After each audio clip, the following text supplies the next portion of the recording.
Comment on fait un parcours sans faute en RH? C'est pas un diplôme qui, en fait, fait qui tu es. Je pense qu'il y a moyen de trouver un juste milieu, de pouvoir te permettre, en tout cas, d'avoir cette flexibilité du temps de travail et de toujours faire grandir les personnes qui étaient déjà en place ou de collaborer. Comment on peut tous grandir ensemble et qu'il y a de la place pour tout le monde.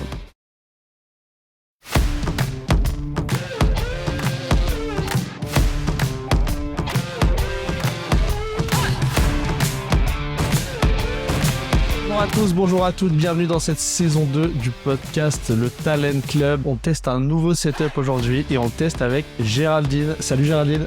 Salut, merci pour l'invitation. Merci d'être avec nous pour ce dry run. On est sur un nouveau setup, donc voilà, il va se passer, ça va être les aléas du direct un petit peu. On va voir ensemble comment ça fonctionne, mais on voulait faire évoluer le format et on est content que Géraldine ait accepté de le tester avec nous. Alors, comme tu le sais, nous on a parlé un peu avant, mais on va le répéter un peu pour ceux qui vont nous regarder. Il y a 3 règles. La première, c'est que tu parles en ton nom. Donc voilà, ce qui nous intéresse, c'est toi, ton parcours. Ça dure 1 heure. Donc on n'a pas le timer aujourd'hui, mais on va essayer de timer comme ça. Et tu as le droit à un joker. Donc s'il y a un moment, il y a une question pour laquelle tu le sens pas, tu peux le dire en live et on pourra faire une coupe au montage. Je n'ai pas de buzzer toute seule. Alors il y a un buzzer, on l'a enlevé. On l'a enlevé parce que c'était un buzzer panique. On va essayer de pas l'utiliser. Si besoin, on ressortira sans faute. Ça marche? C'est OK pour toi? Parfait. Top. Alors, on démarre pour 1 heure. Écoute, merci beaucoup d'être là. Nous, on est hyper contents de t'avoir avec nous. Récemment, on a vu que tu avais été élu DRH de l'ADN du Pepper Job Club, tout ça. Et donc, on s'est demandé, il faut absolument qu'elle nous raconte comment on fait un parcours sans faute en RH. Alors, je dirais pas que c'est un parcours sans faute. Donc, c'est vrai que c'était avec Farvest, HR1, qui est quand même assez bien connu au sein de la communauté RH. Je pense que c'était une belle reconnaissance de la communauté RH, de mes pairs, etc., de reconnaître le parcours.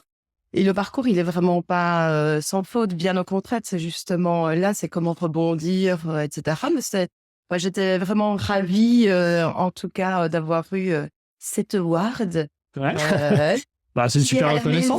Tu vois, tu le regardes tous les soirs. que j'amène de temps en temps à la société, mais donc voilà. Super. Et alors du coup, si tu peux peut-être nous raconter comment tu as démarré, tout ça. Enfin, tu as eu une super trajectoire. Enfin, moi, j'ai eu l'occasion de te croiser chez Price, notamment. Tu peux nous raconter comment tout ce truc-là a démarré, comment t'en es venu au RH, d'où t'es parti, comment ça s'est écrit, ce truc-là? Oui, parce que je pense que beaucoup voient aujourd'hui. Donc, moi, juste un peu pour qui je suis. Je suis mariée, j'ai 2 enfants, 2 garçons, 14 et bientôt 12 ans. J'habite à Arlon, je viens d'Arlon. Donc, voilà. DRH de KPMG maintenant depuis 9 ans. Et donc, ça, c'est un peu les informations publiques que tout le monde pourrait retrouver. Mais comme tu le dis, il y a une histoire derrière. Et je pense que rien ne me prédestinait, en tout cas, à être là avec vous aujourd'hui. Parce que quand j'étais en secondaire, en fait, moi, j'avais 2 rêves. Le premier rêve, c'était d'être hôtesse de l'air. Ok. Et tu vois, on fait un peu... T'as il y a pas mal quand même bougé. quelques points communs et de partir à l'étranger après ma réto. Donc, j'ai pu partir à Dallas 1 an après ma réto. C'est ça que je voulais faire. Et puis après, c'était revenir. Et je me souviens, je suis revenue. On avait parti avec mes parents m'inscrire à l'école de Sabena. Donc là, ça me montre que je suis plus toute jeune, parce que Sabena n'existe plus. Maintenant, c'est SN Brussels Airlines. Okay. Et au moment, devant la porte, mon papa me regarde et il me dit, mais en fait, donc, ton ambition dans la vie, c'est d'être serveuse dans les airs. Okay. Et donc, je pense que je m'attendais pas un peu Quel âge quand il te dit ça? 19 ans. Ok. Tu vois, 18 ans la réto, 1 an après. Ok. Et puis, il me dit, mais de toute façon, en plus, tout ça, ça va disparaître, ça va être par des robots et tout. Donc, je me dis, bon, là, tout s'est chamboulé parce que pour moi, la trajectoire, elle était claire. Le programme, je le connaissais par cœur. Et donc, j'ai dû me retourner un peu en un mois de temps, puisqu'après, il y avait la rentrée scolaire. Et donc, j'ai décidé de faire des études de traduction à Bruxelles, côté à Louvain, parce que tous mes amis étaient à Louvain. Et donc, je prenais le train tous les matins. Première année, je l'ai raté. Ok. Je pense que les fêtes estudiantines Ça, tu les as pas ratés, quoi. Oui, ça fait partie de l'expérience. Puis la deuxième année, donc je refais ma première et je la rate à nouveau, en fait. Et donc là, c'était vraiment le premier gros échec, en fait. Je me dis, je comprends pas, etc. Et donc mes parents m'ont dit, écoute, maintenant, tu as bien profité, tu reviens sur Arlon et tu trouves des études sur Arlon. Et donc j'ai fait assistant de direction à Enalux, qui est maintenant la Haute École Blaise Pascal. Enfin, c'était Haute École Blaise Pascal qui maintenant est Enalux. Ouais. Et donc là, un super cursus. Enfin, en tout cas, c'était généraliste, ce que j'aimais. Mais je me disais, je n'ai pas envie de faire secrétaire de direction. Et puis, pendant ma deuxième année, c'était 3 ans, ma deuxième année, mon petit copain, qui est mon mari actuellement, lui cherchait un emploi. Il était ingénieur commercial diplômé. C'était en 2003, vous vous rappelez, c'était pas évident, c'était après la crise à ce moment-là. Et moi, je cherchais un job d'étudiant. Donc, je lui ai dit, écoute, je vais prendre toutes tes adresses et on va postuler aux mêmes endroits. Et lui, il a été embauché chez Billon et Associés, qui est maintenant Alterdemus. Ok. Et puis moi, j'ai été embauchée chez PwC. C'est là que l'histoire commence. Et aux ressources humaines. Moi, les ressources humaines, je connaissais pas trop, à part le recrutement, en fait. Et puis, ma maman, quand elle était dans son travail, le service du personnel, ceux qui payent le salaire. Et j'avais pas trop de connaissances. Et puis, j'étais engagée là parce que PwC voulait quelqu'un, une étudiante qui n'avait pas trop d'attache avec des personnes de l'intérieur de la société. Ok. Et donc, me voilà plongée dans cet univers-là. Je reviens l'année d'après. En plus, c'était assez pratique. Je faisais du covoiturage avec mon mari. Moi, j'étais au premier étage à la Faute d'Esch, à Ariad, si tu te rappelles. Alterdemus, c'était au 2e étage, puis ils ont bougé au comptoir des ferries métaux. Donc, c'était hyper pratique. Et puis, j'ai cherché mon stage de fin d'études. Et là, on m'a donné mon contrat, mais on m'a dit, ton stage, tu le feras ailleurs, parce que tu viens quand même régulièrement chez PwC. C'est quand même important que tu vois un autre secteur. Ok. Et donc, j'ai travaillé dans un cabinet d'avocats comme étudiante. Et puis, on m'a aussi offert un contrat. Et je me souviendrai toujours, chez PwC, on m'avait offert 1 650 euros, qui était le salaire social minimum, hein, tu vois. À l'époque. Puis, il y a une belle évolution. Et puis, dans le cabinet d'avocats, on m'avait offert 3 000 euros. Et donc, là, c'était... mon mari me dit, prends 3 000 euros, on commence notre vie, il faut qu'on investisse, qu'on ait notre chez-soi, etc. Et en fait, je le sentais pas, donc c'était vraiment un choix de cœur. Et je me souviens, bon, je vais aller chez PwC, mais quand même, c'était ma première négociation. Je vais quand même appeler et essayer de voir ce qu'il en est. Donc, j'ai réussi à avoir une petite augmentation de salaire, pas grande, mais c'était ma première victoire. Ouais. Et dès que j'ai commencé là, j'ai fait pas mal vraiment de rôles différents. Puis en 2009, j'ai eu la chance de partir faire un échange de 4 mois chez PwC Istanbul. Et donc ça, c'était top, c'était super. Première expat là-bas. Je me souviens dans l'avion, je me dis, je sais même pas comment dire bonjour en turc. Et puis tout en turc, hein, tout, c'était Lotus Notes, c'était en turc. Donc on m'a mis une traductrice, on m'a quand même donné des cours. Et c'était super enrichissant. Mais pour eux, là-bas, c'était compliqué de se dire une femme mariée qui vient seule sans son mari là-bas. Donc c'était chouette. Et puis quand je suis revenue, voilà, les choses ont fait que. Et puis moi, je pensais que toute ma carrière allait être là-bas. Et puis, comme quoi la vie est tellement imprévisible, j'ai eu l'occasion de prendre un poste. On m'a offert le poste de DRH chez KPMG. Ouais. Et c'est quelque chose où je me dis, mais quand le chasseur de tête et puis les différentes personnes que j'ai rencontrées, je dis, mais écoutez, j'ai 33 ans. J'avais 33 ans à cette époque-là. Ouais. Moi, j'ai jamais été DRH. Moi, les Big Four, je connais, mais pas l'entièreté des métiers. Et c'était vraiment... C'est quoi les différentes fonctions que tu as eues chez PwC avant d'aller chez KPMG? Alors, Juste pour écoute, voir un peu le gap. j'ai commencé comme assistante sur 2 équipes, sur les Talent Business Partners et sur la partie Global Mobility. On commençait vraiment à faire le recrutement et à envoyer nos meilleurs talents dans le réseau. Et puis, quand tu es sur 2 équipes, c'est jamais confortable. À un moment donné, il faut faire un choix. J'ai choisi faire la mobilité internationale avec Christelle Cornet-Clotuche. Je me souviens certainement. Puis l'équipe a grandi. Et donc, ça, c'était top parce que j'en ai vécu des histoires avec des expatriés qu'on a fait venir. Je me souviendrai toujours un Suisse qui nous dit, bah voilà, il me faut une maison. Je suis mariée, 2 enfants, mais une maison un peu spéciale avec un box parce que j'amène mes 2 chevaux avec. Tu vois, tu rentrais quand même aussi des fois dans la vie des gens et c'était hyper enrichissant parce que tu découvrais plein de cultures. Puis en même temps, tu permettais à nos talents d'avoir la même expérience à l'extérieur. Et c'était pas du tout une agence de voyage, c'était vraiment de comprendre un peu leur expertise. et de leur permettre de trouver le meilleur bureau. Et on parlait déjà le plan de retour pour pouvoir avec la gestion de carrière. Et puis, il y a eu ça, la crise en 2008, si vous vous souvenez. Oui, et oui. la mobilité internationale, c'était quand même onéreux. Ouais. On a un peu ralenti. Et c'est là qu'on s'est dit, tiens, Istanbul grandit très fortement. Ils ont besoin de quelqu'un pour remettre un peu, monter le département RH, mettre des objectifs, les évaluations. Et donc, on m'a donné cette chance d'aller là-bas. Et puis, quand je suis revenue, j'étais talent business partner pour l'audit. Ouais. Et puis responsable de talent business partner, donc pour toutes les fonctions, toutes les compétences. Et voilà, en fait. Et puis, dans ce parcours-là, il y a eu mes 2 garçons qui sont arrivés. Et puis, et voilà. Et donc, pour revenir après sur l'histoire de DRH, c'est vrai que il y avait toujours, en tout cas, ce syndrome, ce complexe d'infériorité que j'avais parce que j'avais un bachelor et j'évoluais dans un monde principalement de master. Et donc, je me souviens quand, pendant des années et des années, c'est comme si j'avais l'impression que c'était marqué sur mon front, j'ai un bachelor et vous avez un master. Et ça changeait quoi pour toi, ce truc-là? Bon, écoute, c'était vraiment une petite compétition vis-à-vis de moi-même. Ok. Comme si je n'avais pas ma place, en fait. Ok. Tu vois, j'entendais les promos des écoles, les alumni de telle et telle école, etc.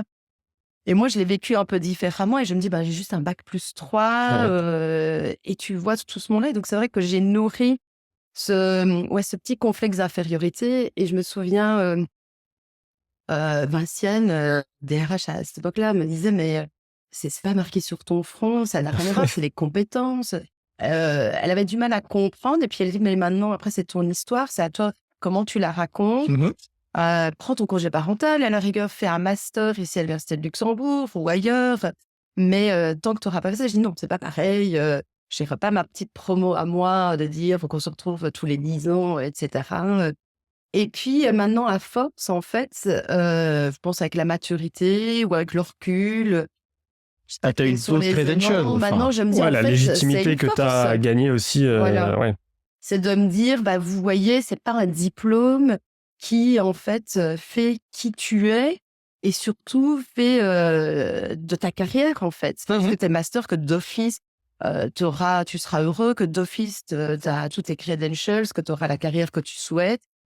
Et donc, ça, je l'ai compris peut-être par la suite. Et maintenant, en fait, c'est un peu le message que je veux donner. Donc oui, bachelor en assistant de direction. Maintenant, DRH, jamais j'aurais pensé. Et comme quoi, la vie, elle est imprévisible. Mais il faut aussi se donner les moyens. Et puis, il y a aussi les côtés vraiment, les rencontres que tu fais. Moi, j'ai eu la chance d'avoir différents mentors, différentes personnes. Il y a aussi une part de la chance. Ouais. Ça, il ne faut pas non plus l'exclure. Des opportunités qui se présentent. Voilà. Parce qu'il y a un contexte qui est plus favorable, c'est tout. Tout à fait. Tu vois, c'est par rapport à la chance. Moi, je pense plutôt que la chance, tu la provoques. Tu vois. Peut-être. Mais en tout cas, il y a eu un alignement de planètes qui fait qu'à un moment donné, la place se libère. Toi, tu es au bon moment de ta carrière. Le truc se met correctement, quoi. Voilà. Et Ouais. donc, tu vois, et maintenant, 9 ans après, parce que ça passe vite, à l'air de rien, me voilà ici. Salut, on vient de couper la vidéo, j'espère que tu es en train de passer un bon moment. Et en fait, on se rend compte qu'on s'est pas présenté, donc on va prendre 30 secondes, une minute de ton temps pour t'expliquer un peu ce qu'on fait dans la vie. Salut, donc moi je suis l'associé de Talentlers à Luxembourg et on accompagne des organisations, des RH et des leaders sur toutes leurs problématiques de talent attraction, talent retention. Et moi, c'est Clément, cofondateur de Club Trust. Club Trust, c'est un réseau de talents à Luxembourg qui fonctionne sur la confiance. Il propose 3 choses aux membres du club. La première, c'est des mises en relation dans le cadre de recrutement. La deuxième, c'est des événements. Et la troisième, c'est du coaching, notamment sur la carrière et l'employabilité. Si t'aimes ce que t'es en train de voir, partage, like ou abonne-toi. Nous, ça nous donnera du courage et de la force pour continuer. Surtout que c'est une initiative qui nous prend un petit peu de temps et qui nous coûte un peu d'argent. Donc on sera ravis d'avoir ton soutien. On te souhaite un bon épisode et puis à la prochaine. Salut. Ciao.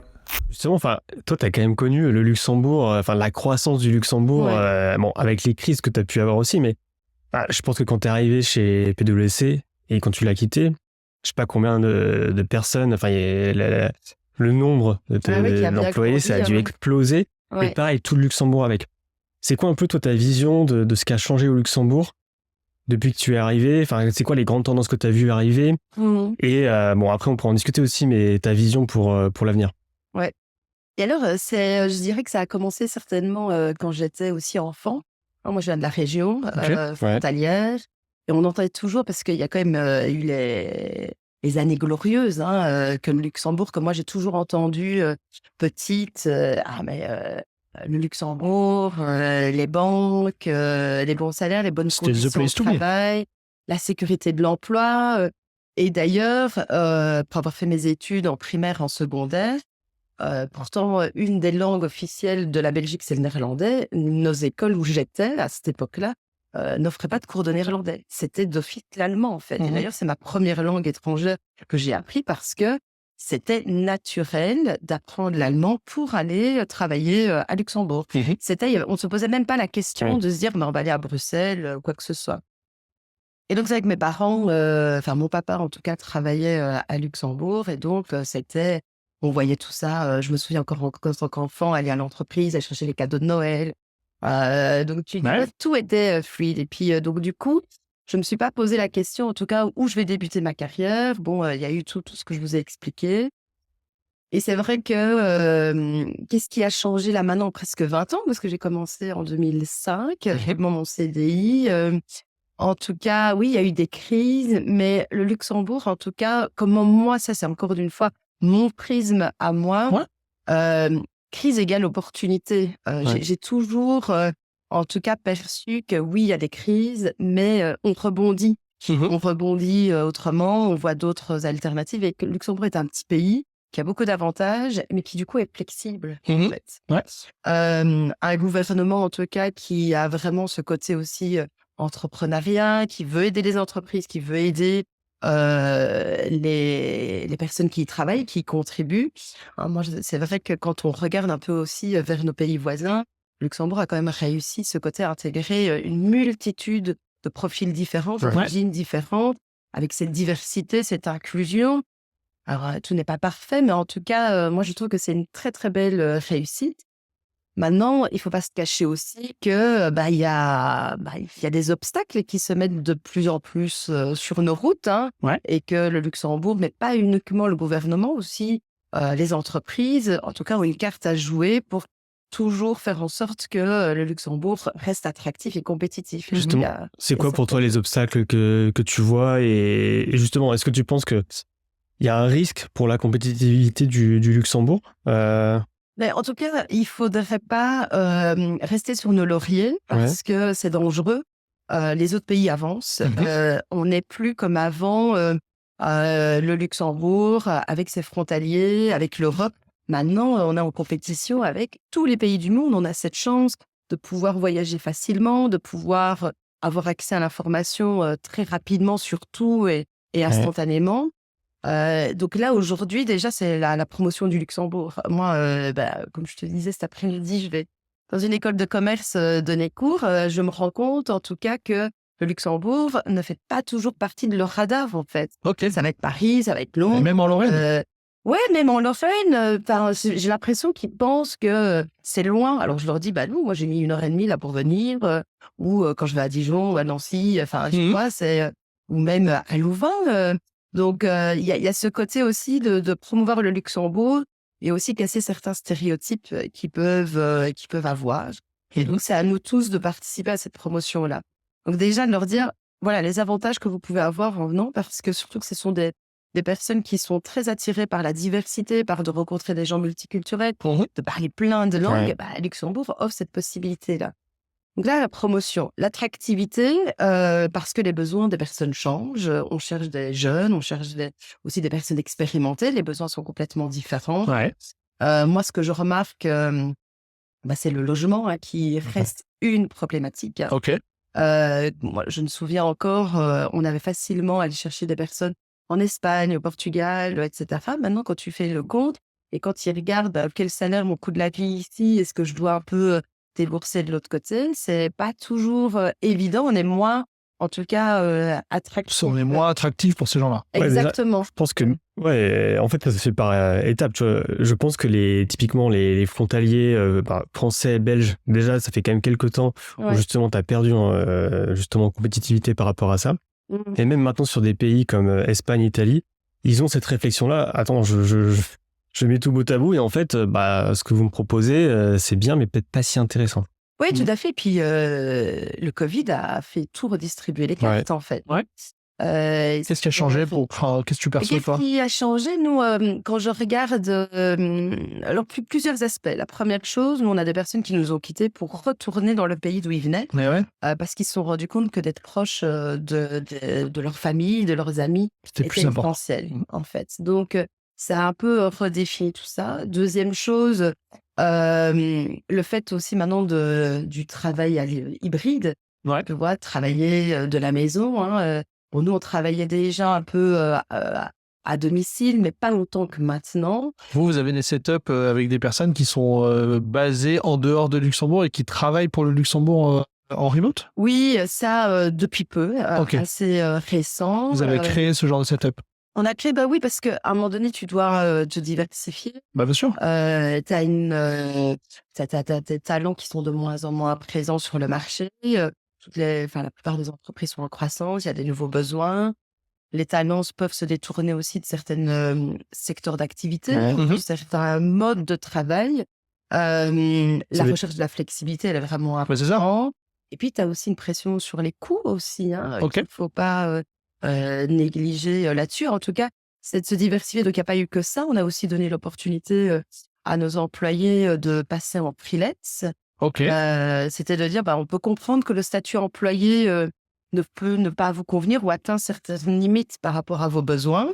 Mais si vous le souhaitez, vous passez en freelance et du coup, vous pouvez travailler D'où ils veulent. d'où ils veulent. Ils veulent être en Ok. Thaïlande. Ça, c'est possible pour tout le monde ou il y a des conditions. Enfin, bon, c'est peut-être un peu technique, hein, mais. Oui. Comment vous avez proposé ça? Ouais, c'est quoi? Écoute, l'idée est venue de notre managing partner, en tout cas, de se lancer ça. Alors, c'est vrai que c'est beau l'idée comme ça de la lancer, mais il y a tout un travail Faut l'exécuter. en effet d'analyse, Ouais. d'un point de vue cool. RH, financière, risk management. Bien sûr.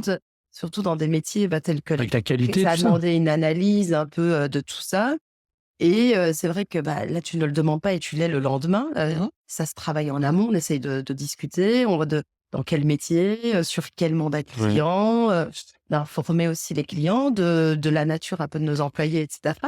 Donc, et tout ça avec une bonne anticipation, une bonne préparation et de bien gérer tous les aspects que je viens d'expliquer. C'est possible. Super.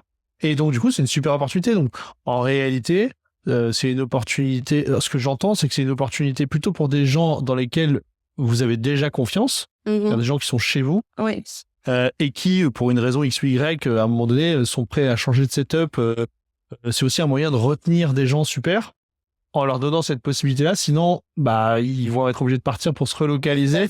Donc, c'est vrai que c'est un super setup. Je savais pas que ça existait. Et puis, moi, je suis convaincue aussi maintenant qu'il y a des personnes, tu sais, qui ont envie de travailler un peu comme des saisonniers. De dire, moi, je suis prête à faire ma busy season en audit, je sais pas moi, de janvier à mai, mais le reste du temps, j'ai envie, avec l'argent que j'ai récolté, de voyager, de faire autre chose. Et comme nous, on a une saisonnalité aussi dans nos métiers, on n'a pas besoin de tout le monde toujours Bien sûr. endroit là-dessus. Donc, si on peut se le permettre, c'est win-win en fait. Tu vois, donc il faut être créatif parfois. Et justement, toi, c'est quoi ta vision, je sais pas, à 3-5 ans sur le domaine, le milieu du conseil, justement sur ces nouveaux modes de travail? Qu'est-ce que ça ressemblera à quoi pour toi? Ouais, alors entre ma vision et ce qui est possible après avec il peut se nos passer lois, plein de scénarios. Qu'est-ce que tu aimerais qu'il se passe? Ouais, mais qu'est-ce que tu aimerais qu'il se passe? Les tendances que tu es en train de voir, tu vois, ce que tu es en train de dire, c'est quand même un shift énorme. Et ça va être quoi la proportion dans 3 à 5 ans, comme ça? La saisonnalité, typiquement, c'est quelque chose première fois que j'entends ça aussi. Oui. Écoute, entre ce que j'aime faire, en tout cas, maintenant, on a un nouveau gouvernement en place. Il y a un dialogue qui est en train de s'installer. On a été encore avec HR Community, avec le ministre Georges Michaud, etc., qui est en tout cas très ouvert et qu'on voudrait faire des workstreams avec le livret blanc, que plusieurs personnes ont contribué. Oui, c'est un super travail qui a été fait. Parce que je pense qu'il faut connecter aussi le gouvernement avec le monde du terrain. Et nous, déjà, le secteur des Big Four, c'est plus de 9500 employés, réels dans notre secteur. Et il y a plein d'enjeux quand je discute avec les personnes du secteur de la santé. C'est encore d'autres enjeux, mais en fin de compte, il y a un socle commun qu'on fait face à tous. Donc moi, c'est vrai qu'aujourd'hui, la façon dont je vais faire, c'est un peu cette flexibilité des talents. Alors bien entendu, quand tu as un contrat avec un employeur luxembourgeois, tu dois quand même avoir un certain ancrage. Oui. Tu peux pas dire, je vais faire 365 jours Au passant d'Arcachon. dans un... Voilà. Ce serait bien, moi, Ça en serait tant chouette. qu'employé, ce serait top. Mais oui, c'est un peu de libéralisation de l'auditeur. C'est pas... Ça, c'est pas bon non plus. Ok. Ouais. Par contre, je pense qu'il y a moyen de trouver un juste milieu, de pouvoir permettre, en tout cas, d'avoir cette flexibilité du temps de travail, parce qu'on parle beaucoup de l'endroit, mais il y a aussi le temps de travail. Ok. Le temps de travail, alors je sais que dans certains partis voulaient revoir ça, mais moi, je veux pas le revoir à la baisse, je veux qu'on le revoie différemment. Ok. C'est que chaque métier, chaque secteur, rien que déjà dans l'entreprise où je suis, tu peux pas déjà faire one size fits all, parce que le métier d'un auditeur, d'un consultant, d'un fiscaliste, c'est déjà complètement différent. Et même dans le secteur d'activité que tu es, si tu travailles pour des clients alternatifs ou des clients bancaires, c'est encore différent. Ce que je voudrais, c'est que les employeurs, à travers une convention collective ou avec la délégation du personnel, puissent dire, ben voilà, nous, notre saisonnalité, on va dire, c'est janvier-juin. On va augmenter le temps de travail, non pas de 8 heures par jour, mais de 10 heures par jour. Mais par contre, quand c'est la période creuse, donc de juillet à décembre, on va descendre à 6 heures par jour. Tu vois? Ok. Donc, du coup, parce que ça va permettre aussi aux personnes de savoir c'est quoi ma saison. Ok, je fais mon temps de travail, mais à côté de ça, je vais récupérer, je vais avoir des journées plus courtes qui parfois sont liées aussi, parce que je regarde chez nous, juin, juillet, août, septembre, c'est pas les mois les plus remplis. En général, il y a encore des spécificités. Mais c'est là où les journées sont les plus longues, c'est là aussi où les enfants sont en congé. Et donc, tu pourrais faire des journées 9h, 16h, sans mettre des jours de congé, rien, mais tu le récupères différemment. En fait, ce que tu dis, c'est que il faudrait qu'on applique à la géographie et à la gestion du temps les mêmes modalités de ce qu'on a fait pour un package à la carte à la grande époque. Oui, exactement. C'est-à-dire que les gens puissent eux-mêmes, alors dans un certain cadre, puisque évidemment ça doit fonctionner par équipe en lien avec les contraintes de chaque line of business. Ouais, tout dans un certain cadre, qu'ils puissent jouer avec les curseurs et dire ok, moi sur package, temps et localisation, en fait c'est ça le truc dans lequel j'ai des conditions dans lesquelles j'ai envie de jouer. C'est ça. Et que le cadre légal, que le gouvernement puisse laisser à chaque entreprise, avec bien entendu l'accord des employés, bien entendu, et ça peut se faire en toute bonne intelligence. C'est un contrat. De faire ça. Et qui, en fin de compte, rentre, bien entendu, dans les modalités légales, les 40 heures par semaine, en fin de compte. Les congés. En prenant en compte, bien entendu, le well-being, etc. Ça, l'idée, c'est pas vraiment d'augmenter et de pressionner. C'est de le faire en bonne intelligence et surtout de le lier plus à la réalité du terrain, en fait. Ok, super. Sur ces... donc, toi, les exemples qu'on prend, c'est des exemples de sociétés de services, conseils, etc. Il y a aussi beaucoup de sociétés qui sont des corporates plus classiques. Tout à fait. Quelle différence tu fais, toi, entre ces deux mondes parce que tu fréquentes beaucoup de DRH qui sont aussi en entreprise dans des corporates. C'est quoi les principales différences que tu vois sur ces deux rôles-là? Et du coup, est-ce que ce qu'on se dit là, tu penses que ça serait applicable aussi dans l'environnement corporate? Oui, écoute, en fin de compte, on gère quoi? On gère l'humain, des employés, des ouvriers, on gère des clients, qu'ils soient ici à Luxembourg ou ailleurs. Donc, la gestion des ressources humaines, etc., c'est le même socle. Par contre, l'approche, elle va être différente selon les spécificités du secteur, de la culture d'entreprise. Bien sûr. Il faut quand même pas dénier. Je ne vais pas dire que ma recette fonctionne et dire à tous les DRH, ça a fonctionné chez moi, d'office, ça a fonctionné chez vous. Bien entendu que non.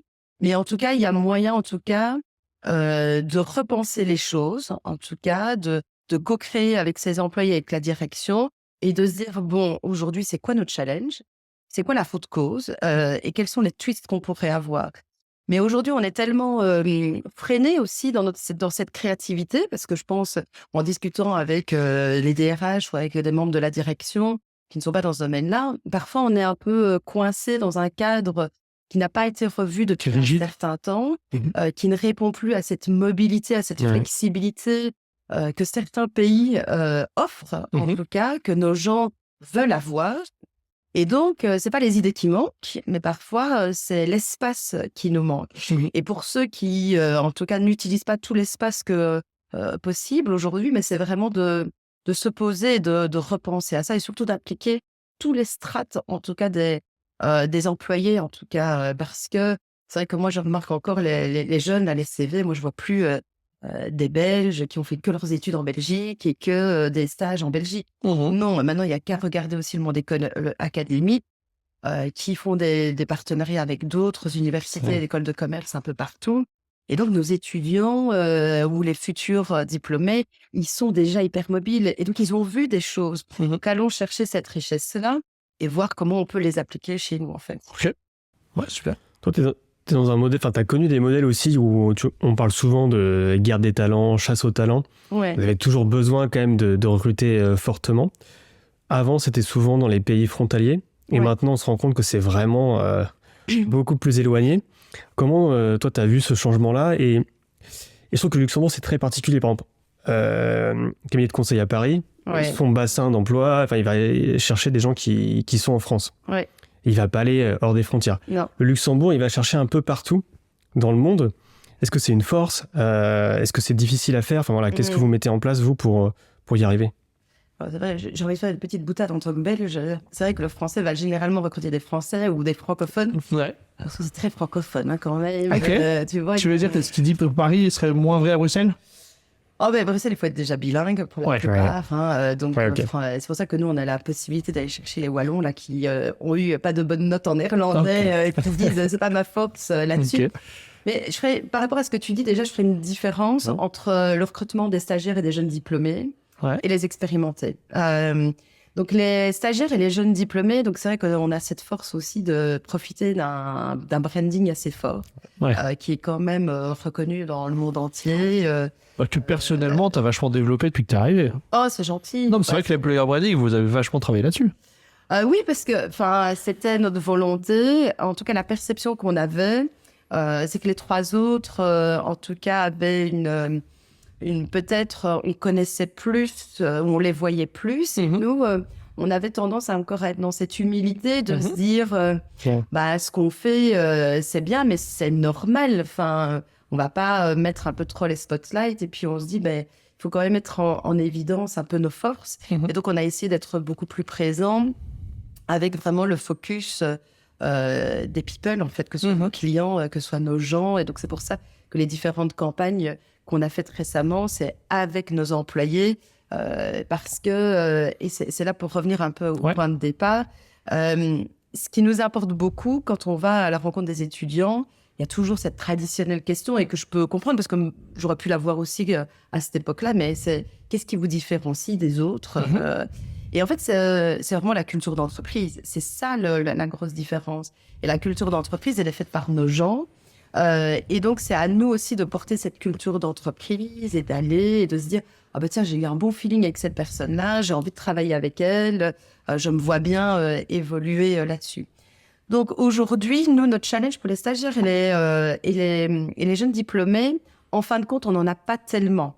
On a peut-être deux challenges.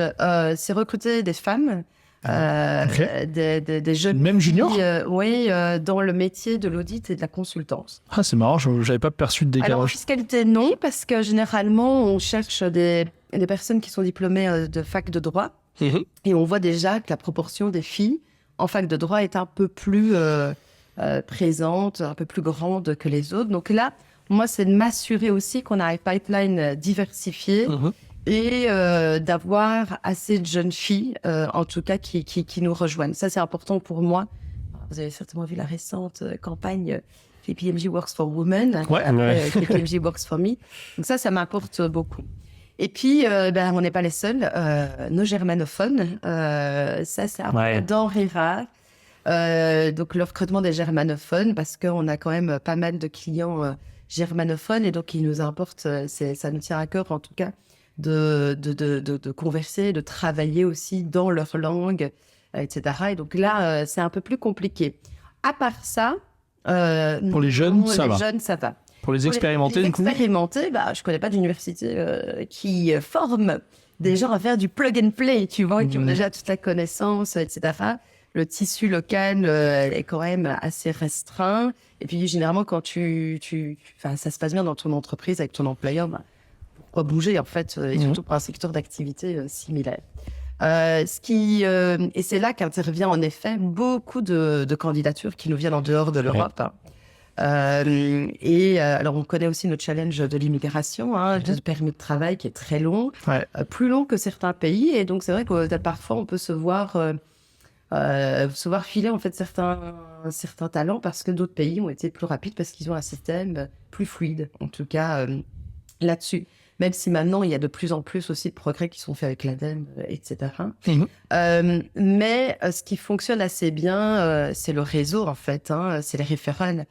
Et là, tu as aussi un gage de qualité. Donc, quand tu as les personnes, et c'est pour ça que je dois revenir vers vraiment l'expérience people, quand toi, ça se passe bien, tu as tendance, en tout cas, à en parler davantage de ton côté. Les gens voient que tu rayonnes et ils se disent, tiens, pourquoi pas moi et donc, on a ce système de référents. De plus en plus, on voit maintenant des boomerangs. Donc, c'est des gens qui nous ont quittés, qui ont été délégués KPMG et qui En général, ils reviennent plus fort. Le retour est, le retour est puissant. Quoi. Exact.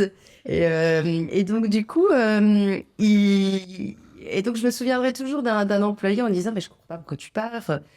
Franchement, tu as super bien évolué, tu as une super équipe, je te vois, etc. Et puis, alors, il m'a dit, t'as quoi comme voiture aujourd'hui? Alors, je lui réponds, j'ai telle marque. Mais avant cela, t'avais la même marque? Je dis non, j'avais une autre marque. Et l'autre, t'étais insatisfaite de l'autre marque? Je dis non, mais j'avais envie de tester une autre voiture qui venait de sortir. Il dit, c'est exactement ça, en fait. C'est que aujourd'hui, tu vois, comme quoi. Un peu lunaire comme explication.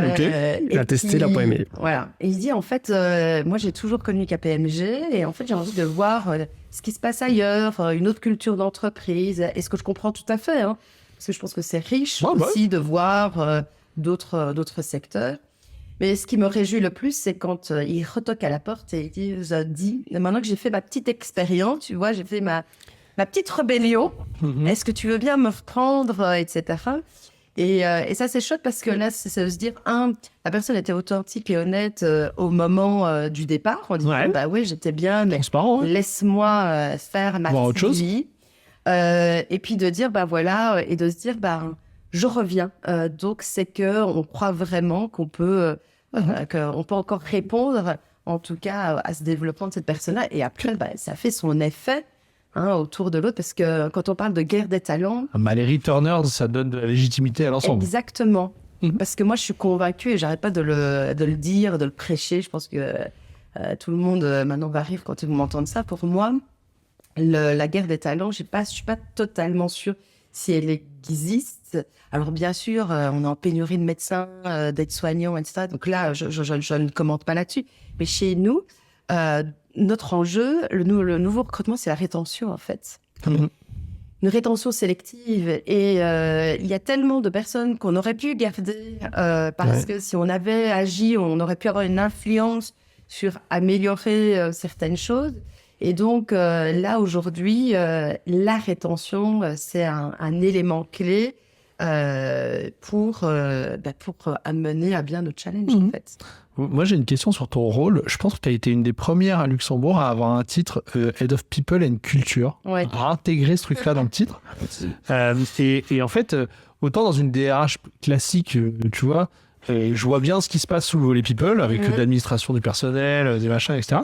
Mais j'arrive pas bien à me figurer ce volet culture. Est-ce que c'est des équipes dédiées ou est-ce que c'est plutôt un mindset transversal qui s'applique à toute l'équipe en dessous? Enfin, comment vous gérez ces deux trucs-là? Oui, alors ça existait déjà pas à Luxembourg, c'était peut-être un peu moins connu. Moins visible. Dans le réseau KPMG, on l'a vu venir assez vite, mais c'est vrai que Luxembourg a été un des premiers à l'adopter. En fait, c'est aussi le fait d'être convaincu qu'une culture d'entreprise, elle est faite par nos gens. Et comme je l'ai dit précédemment, c'est ça qui nous différencie. Parce que tout le côté technique, pour moi, j'estime que c'est un prérequis. Le client paye pour avoir un service et le technique, c'est tick de box dès le départ. qu'est-ce qui va faire la différence? C'est l'humain qu'il a en face de lui. Et donc, l'humain qu'il a en face de lui, mais c'est tout à fait aussi valable pour les gens en interne, hein, le manager, le partenaire, etc., avec qui, c'est de développer certaines compétences qui, pour moi, sont clés. C'est un must. C'est l'authenticité, c'est l'écoute. C'est donner aussi l'autonomie, de faire confiance. Et oui, et en tout cas, j'espère que tout le monde aura des échecs dans sa carrière, parce que c'est comme ça qu'on apprend le plus. Ouais. Parce qu'autrement, tout est lisse, en fait, on n'apprend rien. Donc, mais avec cet échec-là, c'est plutôt de le comprendre pour ne pas le répéter. C'est de pouvoir rebondir, le partage. Hein, chez nous, c'est beaucoup le coaching, le partage des connaissances, la collaboration. Et donc, comment ça s'organise du coup? Comment ça s'exécute? Il y a des gens dans ton équipe qui ont une fonction qui est dédiée à ces trucs-là, ou c'est un truc qui est plutôt touché par tout le monde? Comment tu l'organises chez toi? Alors, disons qu'on n'a pas une équipe culture. Voilà, c'est ça. Ah, non. Déjà, par rapport à tout ce que je viens de dire, on a fortement aussi investi sur une équipe qui va être tout ce qui est avec les Talent Business Partners, BNL, qu'on appelle ça, Business and Leadership, qui vont travailler sur le curriculum dès le junior, même stagiaire, en tout cas. Comment je vais développer ces comportements-là, ces compétences avec mon client et avec mes gens. Donc, c'est-à-dire, comment je peux être un bon junior. Donc, parce qu'on envoie déjà nos juniors chez nos clients. C'est aussi notre marque, hein, quand ils vont, c'est c'est de déjà créer ce lien avec les gens de leur niveau chez le client. Parce que ce qui est clé, c'est qu'ils vont grandir avec eux. Et donc, c'est l'écoute, c'est le questionnement, c'est ça. Et c'est pas dire bonjour, alors chez nous, on peut vous offrir ça, ça et ça et ça, sans connaître le client et développer cette curiosité. Bon, explique-moi, c'est quoi ton type d'activité? C'est quoi tes challenges? Qu'est-ce que vous rencontrez comme difficulté? C'est ça, en fait. C'est vraiment s'intéresser à l'humain que tu as en face de toi.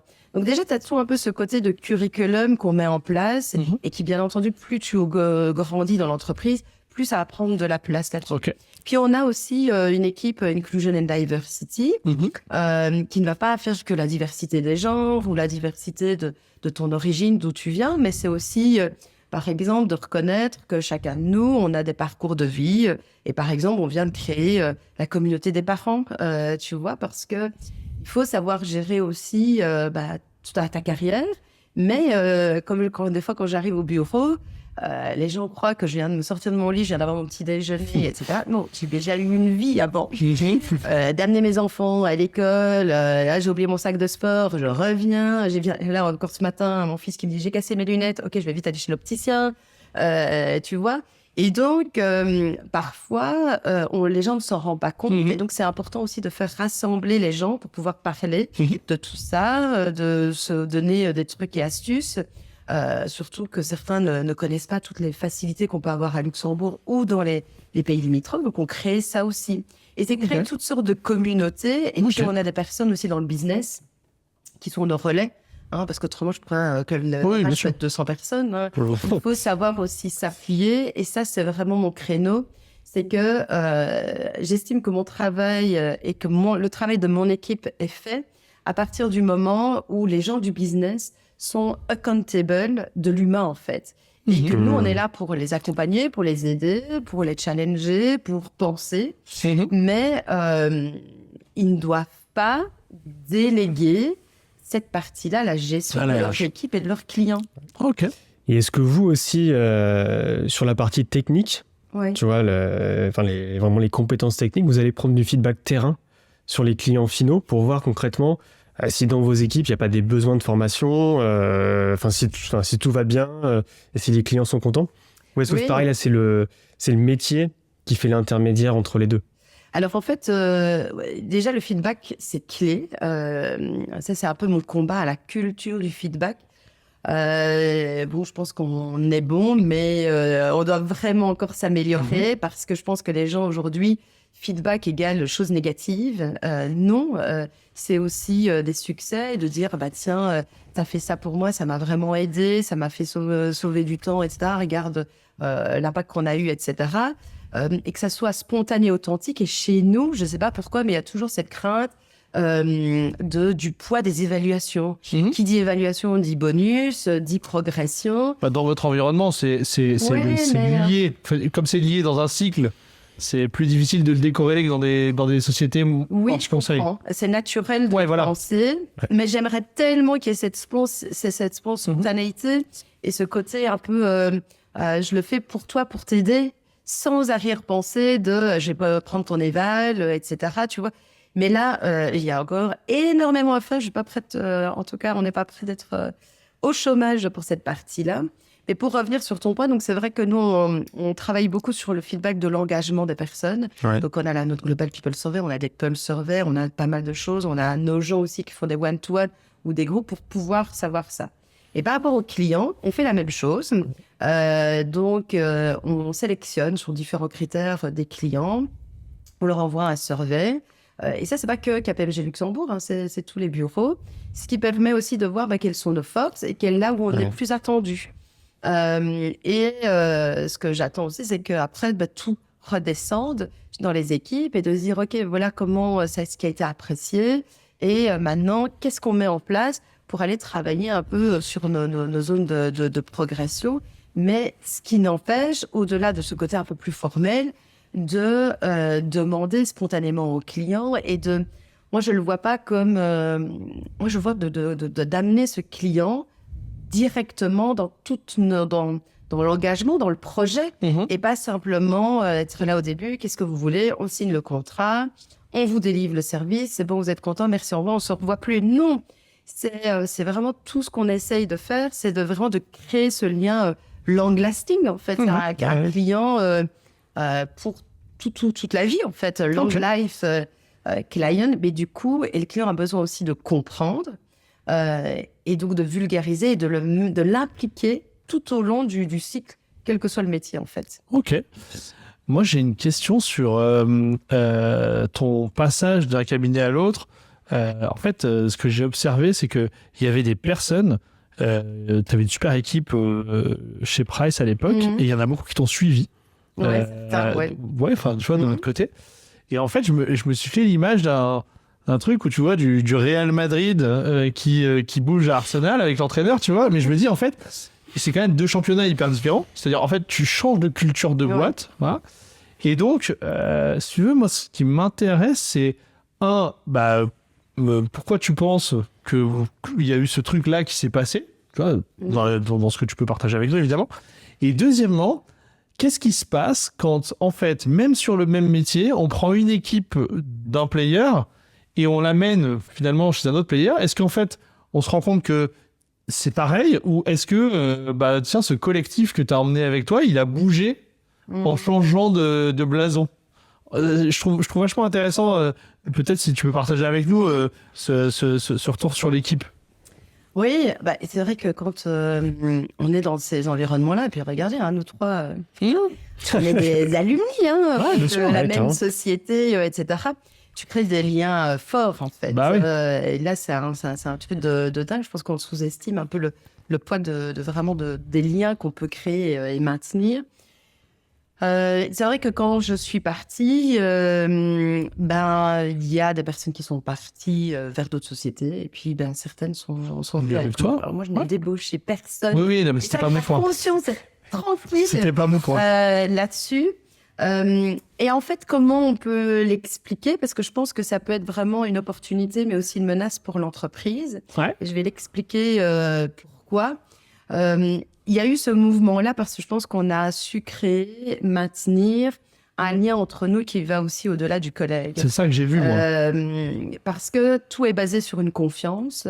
On a réussi, en tout cas, à collaborer ensemble, et parfois dans des métiers un peu différents, mais toujours au sein des ressources humaines, voire même en dehors. C'est vrai qu'il y en a aussi des métiers du business qui sont venus aussi après chez KPMG.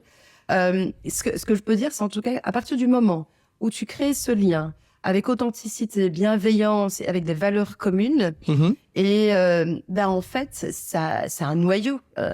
Et donc, je suis partie. Alors, j'aurais pas cette prétention, en tout cas, de dire, je suis partie. Et donc, tout le monde, du coup, s'est Non, dit, on va la c'est un mouvement collectif. etc. Mais il y a eu ce moment-là. Encore, certains sont encore là à mes côtés. D'autres ont pris d'autres voies, mais qu'on a maintenu et qu'on maintient encore ce lien-là. Et alors, ça peut être une super opportunité pour l'entreprise et même pour l'équipe en tant que telle, parce que c'est pas 1 + 1 = 2, en fait. C'est vraiment 1 + 1 = 3 parce qu'il y a cette force, on se connaît. Moi, encore aujourd'hui, avec certains de mes collaborateurs, on n'a plus besoin de se parler, on se regarde, on a compris. Les automatismes, ouais. Exactement. On sait comment on doit délivrer telle chose, sous quel format, là-dessus. On sait à quel niveau de qualité aussi. Et donc, ça, c'est du pain béni pour nous. C'est un confort de travail. Et l'entreprise, elle en ressort une valeur inestimable. Par contre, là où ça devient une menace, c'est que si le leader ou si l'une ou l'autre personne devait partir, et c'est là qu'on peut voir d'après des mouvements qui partent. Et là, c'est un puits de connaissances quand même qui part. Et pour l'entreprise, c'est toute une équipe ou une partie de l'équipe qui pourrait partir. Et là, ça reprendrait du temps pour, en tout cas, recréer cette suite. Donc, ça a du bon, mais parfois, c'est clair que ça peut être compliqué. Et entre les deux, du coup, le collectif, qu'est-ce qu'il doit faire pour s'intégrer? Parce qu'il y a quand même une logique de... Ouais, on le voit pas mal à Luxembourg. Ouais. Tu vois, comment on gère cette intégration-là, finalement, quand on vient à plusieurs? Tu vois, on a déjà notre petit monde à nous, donc du coup, quand tu arrives tout seul, tu vas plus facilement, spontanément t'intégrer. Quand tu arrives à plusieurs, avec quelques mois de décalage, peu importe, mais il y a déjà ce cocon-là. Comment la greffe se fait? Comment ça se passe? Alors, donc moi, dans mon histoire, je suis arrivée avec quelqu'un, Samir, qui est venu 1 mois après moi. Donc là, déjà, on n'est pas venus en masse. On est tous les deux. Maintenant, c'est vrai, déjà, on vient de la concurrence. On se dit, qu'est-ce qu'ils vont faire, etc. Puis les autres ont suivi dans les mois, voire les années à venir.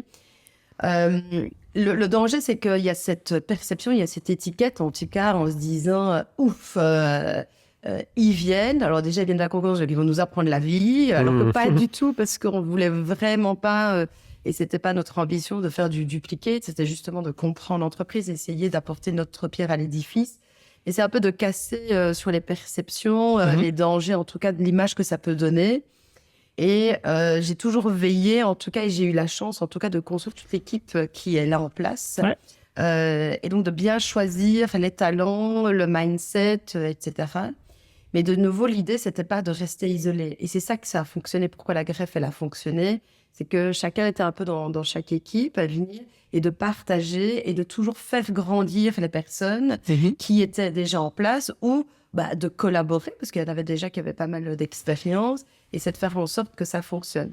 Mais du coup, ça prend énormément de temps pour qu'ils comprennent quel est notre agenda, pourquoi on nous a demandé de venir, pourquoi on est là, etc. Et comment on peut tous grandir ensemble et qu'il y a de la place pour tout le monde. Ça, c'est important. Et après, c'est et comme nous, on s'entend bien et on le voit, il y a une aura comme ça positive. Et moi, je ne fais en tout cas aucune différence des anciens et des gens qui sont venus, même si, en effet, il y a un lien qui est inexplicable et que beaucoup reconnaissent en disant « rien qu'à vous voir, soit vous êtes les mêmes, ou vous comprenez tellement. » Et c'est vrai, en fait, on ne s'en rend pas compte et puis on nous le fait remarquer, donc du coup, on est plus attentif. Mais voilà, et on essaye de recréer ça avec les équipes en place. Je pense qu'on a réussi. Reprendre des binômes autour avec le reste de l'organisation. Exactement. Et après, on ne sait même plus dire qui était c'est avant, ça. Aujourd'hui, c'est du passé, en fait. Voilà, exactement. Ok. Super. Moi, j'aimerais aussi reboucler peut-être avec la question d'intro. Tu sais, on avait parlé de ton award. La communauté RH, elle est assez puissante à Luxembourg. Est-ce que toi, tu penses que tu as un rôle à jouer dans cette communauté-là? On a toutes et tous un rôle, en tout cas, à jouer. Alors, c'est vrai que c'est une communauté qui est forte parce que, déjà, le Luxembourg est petit. Tout le monde se connaît. Et puis, il y a quand même pas mal d'événements qui sont faits pour qu'on se retrouve. Et puis, ce qui est chouette avec cette communauté-là, c'est que c'est le partage, en fait. Tu vois, on ne se voit pas comme le concurrent d'un tel, etc. Ouais. Et même entre Big Four, en fait. Hein. Et puis, je ne me considère pas d'ailleurs concurrente des Big Four, puisque on est tous, en tout cas, concurrents de l'un et l'autre. Mais il faut trouver un twist et de se dire, soit je joue tout seul contre les autres et j'essaie de faire mon truc, soit je profite des connaissances et du réseau pour nous aider les uns avec les autres et vraiment de construire ça ensemble. Donc, on veut travailler sur notre force, en tout cas, du nombre, mais aussi la diversité des secteurs d'activité pour influencer certaines décisions, influencer certaines choses. C'est pour ça qu'on voit l'UL régulièrement, les différents ministres, etc., la BBL, enfin, toutes ces sortes de communautés. Mais oui, elle est forte parce qu'on se connaît d'ores et déjà là maintenant. Il y a des liens qui sont créés. Et je pense qu'on a tous, en tout cas, à apporter quelque chose. Alors moi, de mon côté, qu'est-ce que j'apporte si je devrais leur demander, il faudrait leur demander d'ailleurs. Mais c'est mon côté, mon optimisme, mon enthousiasme, le fait que je me connecte avec tout le monde, la bonne rigolote, etc. Celle qui n'a pas la langue dans sa poche. Hein, donc voilà, alors j'essaye avec les années de mettre des rondeurs là-dessus, etc. Donc c'est vrai qu'avec moi, ils ont clairement, en tout cas, le fait de savoir si j'adhère pas, mais qu'est-ce que je propose, parce que se plaindre, c'est facile, de critiquer, c'est facile, mais en fait, qu'est-ce que tu proposes, c'est quoi les solutions? Et donc je viens toujours là-dessus, mais je suis beaucoup à l'écoute. Mais et puis ils savent qu'avec moi, on peut toujours boire un verre et avoir des super discussions. Et je suis toujours la première partante. C'est la force des communautés, ça. Ah oui. Et ils savent. Hein, donc moi, ça je lie les viens. communautés. Dès qu'il y a une conférence avec un petit verre ou un petit, je suis toujours de la partie. Ok, super. Écoute, tu vas avoir le privilège de tester la nouvelle version de notre jeu à gros budget. Alors, dans la saison 1, on avait Gros budget. un espèce de saladier où il fallait prendre des trucs, Ouais, etc. Et là, on a investi, alors je montre à la caméra, on a investi dans un truc qui ressemble à la roue de la fortune. Ce qu'on te propose, c'est pour clôturer cet entretien, c'est de tirer 3 questions ou phrases et que tu nous donnes ton avis sur ce truc-là. Donc, je fais tourner la roue. T'as dit gros budget, Exactement. Moi, je m'attendais déjà à gagner. Ok, bah on va travailler là-dessus pour compétitrice. on va travailler là-dessus pour la saison 3. Alors, il y a Nemo qui vient avec nous. Alors, en fait, c'est une citation. La citation, elle est de Churchill. Ouais. La citation, c'est le succès consiste à aller d'échec en échec sans perdre son enthousiasme. Ah, bah écoute, tu vois, on en parlait juste avant. Bah, tu veux aussi. Partir. Tu veux T'as le droit de le pousser, hein. Ouais, non, bah écoute, j'aime bien. Ok. Là, tu vois, regarde, il est bien. Là. Oui, c'est ce que je disais avant, en fait. Je pense qu'on a tous besoin, en tout cas, de connaître des fois des creux de vague, hein, d'avoir des obstacles, etc. Et l'idée, c'est de comprendre pourquoi il y a eu cet échec-là. C'est de le comprendre et c'est de dire qu'est-ce que je ferais différemment, en fait. Et puis aussi, il y a eu cet échec-là, mais est-ce que moi, j'ai eu une influence ou pas? Parce que des fois, on peut connaître des échecs, mais qui nous sont complètement extérieurs. Et donc, là, voilà, on ne peut rien y faire. Et ce qui est important, c'est qu'est-ce que ça évoque chez moi? Pourquoi aussi j'ai telle émotion? Et qu'est-ce que je veux en faire de cet échec-là? Et c'est comme, là, je disais encore le week-end dernier, mon fils qui fait du judo. Il avait un combat pas évident. Et j'ai maintenant... et puis, il y a eu, selon moi, une petite erreur d'arbitrage. Donc, il a fait le match. Là, c'est vrai qu'il était dans une colère. Donc, il commence à exprimer. J'ai dit, écoute, maintenant, Arthur, je comprends. C'est une injustice. Tu la prends comme ça, vrai ou pas vrai. Maintenant, tu vas te remobiliser. Tu prends cette énergie-là et tu la tournes en positif pour ton prochain combat. Et c'est vraiment ça, en fait, c'est de dire, on a plusieurs options, mais à un moment donné, je me remobilise et j'essaie de redonner le meilleur de moi-même par la suite, etc. Ok, super. Je prends la deuxième. La deuxième, c'est l'indécision fait perdre plus de temps qu'une mauvaise décision. C'est quoi ton rapport à la décision ou à la mauvaise décision? Alors, ça, c'est un autre... Ça, c'est vraiment pour moi. Donc, ça, Allez. je suis quelqu'un qui aime bien agir et prendre des décisions rapidement. Ouais. Et voilà, je rejoins avec la première question que tu m'as donnée. Parfois, un peu trop rapide de prendre des décisions. parce que j'ai pas tout étudié, tous les éléments, ou je me suis basée que sur mon émotion, mon intuition, qui parfois me donne quand même de la force, etc. Mais parfois, des fois, la décision... pour moi, il faut prendre des décisions. Je ne supporte pas l'immobilisme. Ok. Ça, c'est quelque chose que je peux pas concevoir, parce que l'immobilisme engendre certaines conséquences, certaines actions. Et donc, je préfère de dire, OK, on va prendre une décision. Okay. Elle est bonne, tant mieux. Elle n'est pas bonne, on peut toujours la rectifier et la peaufiner ou l'expliquer. C'est ça qui est important, c'est de dire pourquoi et qu'est-ce qu'on apprend de tout ça. Donc, tu vois, la première et la deuxième question. Ok. Donc, moi, je suis d'accord que... On décide. On décide. On avance. Et là, j'ai la dernière qui est tombée au hasard, mais sympa. Si l'herbe est plus verte dans le jardin de ton voisin, laisse-le s'emmerder à la tondre. Qu'est-ce qu'on pense de ce truc-là? C'est-à-dire, les gens, ils ont cette tendance à aller regarder aussi, à aller se comparer, regarder ce qui se passe.